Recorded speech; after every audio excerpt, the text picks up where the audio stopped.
APA 6th Style Demystified, in-text citations. Sources that you use must be documented in the text and in your list of references at the end of the paper. Sources that you use must be documented when you use an exact quotation and also when you paraphrase information, that is, when you put the author's ideas into your own words. Here is the basic format for an in-text citation. First, include the last name of the authors, without first or middle initials. However, the format varies depending on how many authors there are. For two authors, include both names each time you cite them. When citing a source written by 3, 4, or 5 authors, include all names the first time.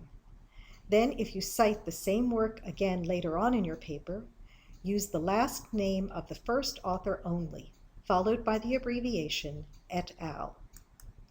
When citing a source with 6 or more authors, use the last name of the first author, followed by the abbreviation et al. From the first time.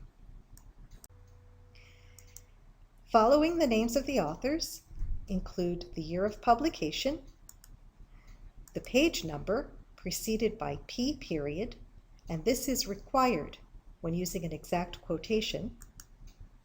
If paraphrasing, the page number is optional, but it is recommended. Here is an in-text citation when we have used an exact quotation. In parentheses, we have the two authors with an ampersand, comma, year, comma, P period, 294, close parentheses. Notice that the parenthetical reference is placed before our final period ending the sentence. Here's another style for documenting an exact quotation, and it shows a way that you can vary your style of writing. Here, we've used the two authors as part of our sentence. So we put the year in parentheses after their names, and we put the P period and the page in parentheses following our quotation. Remember that when paraphrasing, an in-text citation is still necessary. The page number is optional, but is recommended. So what if we use a web page or other electronic source that does not have pagination? Whenever possible, download the PDF version of a journal article, as this will provide page numbers.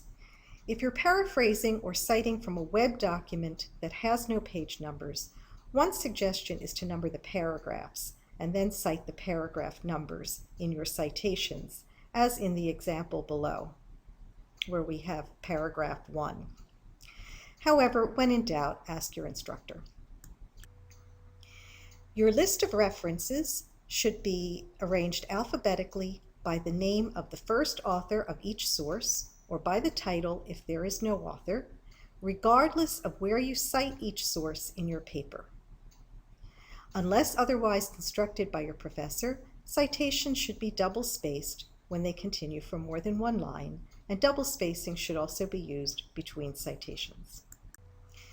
The best way to learn how to do in-text citations is to look at sample papers. The APA Publication Manual has several sample papers on pages 41 to 59. For free help from a human, contact me, Barbara Quintiliano, Instructional Design and Nursing Librarian. Here's a link to more resources, and finally, see how much you've learned about in-text citation by taking this self-rating quiz. It's anonymous. We wish you the best of success.